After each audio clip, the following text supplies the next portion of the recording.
Hello, Mama's Fallen Angels. This is Big Robbo, and I'm here with Tom Keifer of Cinderella, who we are all delighted to hear going to go back out on tour this summer. They've released some primary dates, and we're going to go over that just to get some warm-up stuff for the summertime.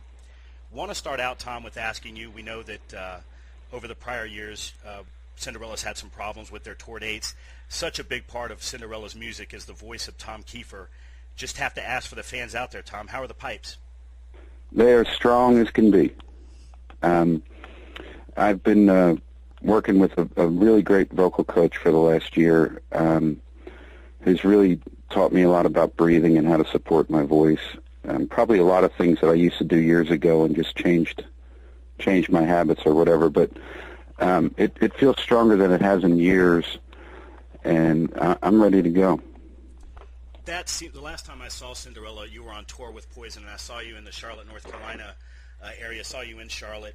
And I was thinking when you were up on stage, you apologized several times for your voice. It sounded great to us out there in the audience. So it just must be something, I think, within you can feel something or maybe hear something back in the monitors where the voice doesn't sound right. Is that the case on most instances, Tom? Well, the 2006 tour was the last one we did, and depending on what part of the tour you saw us on, in the early part of the tour, my voice was doing pretty good, but it took a dive about halfway through or so.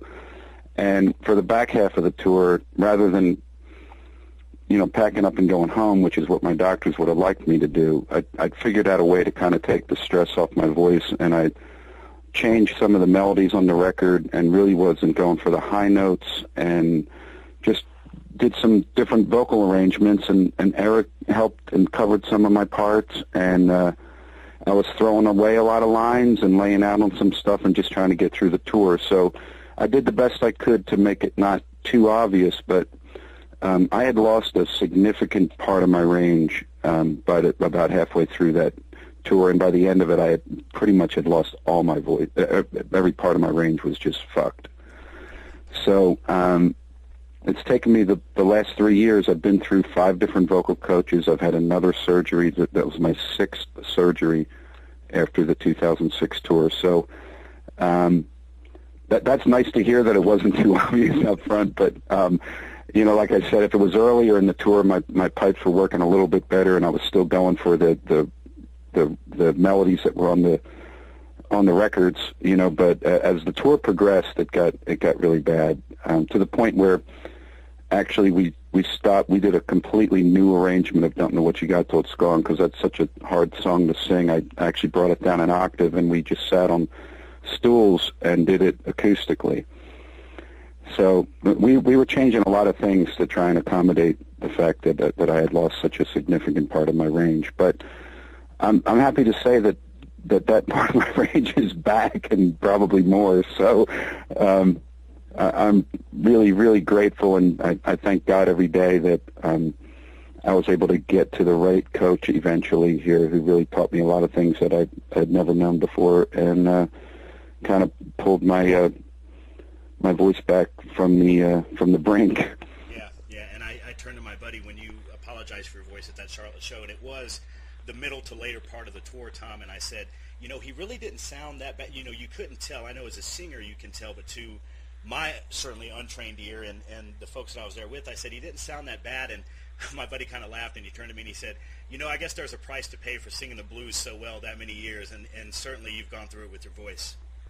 Well, yeah, there's a price to pay for everything, I guess. Yeah. Wanted to talk about. I kind of had the voice at high octane for years and years. Pretty intense part of the range to sing in night after night, and it caught up with me. The thing, fortunately for me, was that it wasn't physical damage. It was more a case of, well, I did have neurological problems that kind of tipped the scale for me starting back in the early 90s. I had a lot of problems with my voice, just with the control, the nerve that controls the voice box. It's like a partial paralysis. That's what started the whole thing. It goes back to the early 90s. And long story short, the only way to fix it is really to kind of do therapy and work with voice coaches. And you know, when you're touring, that's not always as practical as it can be, and you get up on stage and it's like, well, I got to get this note out. So any way I can get it out, if I got to stand on my head and twiddle my thumbs, whatever it takes to get this note out, I'm going to do. And what that does is it starts to create bad habits. And eventually, over years, your swing is completely changed. And mine changed so much that I didn't have a note. I didn't have anything by the end of that last tour. And I had to train it back the other way. You know, you're trying to undo, there's, not to be technically boring, but there's something like 150 different muscles that control your voice box. Right. And you gotta learn how to retrain them all to do the right thing. So, but I didn't have anything. I mean, there could be, as bad as what happened to me, and I mean, it was kind of like the gates of hell for me. It really was very, very bad, but there's things that are even worse that can happen to you, like where you tear, I think it's called a retinoid or something, where you actually, usually you're done. It's rare, but mine was the next best thing to that. And a lot of the documentation I read, Tom, said that you really basically had to learn how to sing all over again. I mean, you had to start from square. Yeah, I did. To be honest, talking was hard. It really was. It had gotten that bad that even my speaking voice, it was just an effort. Well, your fans. So, I mean to tell you, Tom, your fans, as much as you are glad to hear that the voice is back, and we look forward to hearing it this summer. A lot of the stuff that I read in preparation for this interview, Tom, talked a lot about, of course, the summer tour dates, but I wanted to get a little bit into the new material that was just kind of hinted at, looking at possibly a new Cinderella album.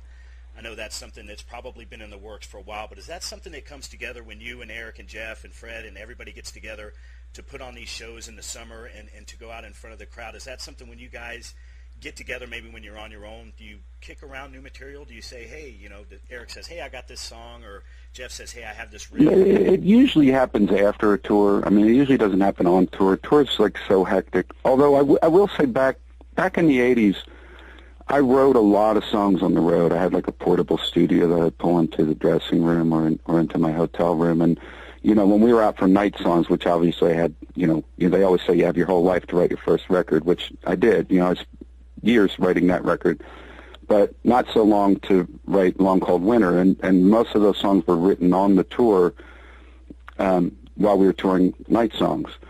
And same thing for Heartbreak Station while we were out touring Long Cold Winter, because we knew the record company would be pounding us the second we get off the road.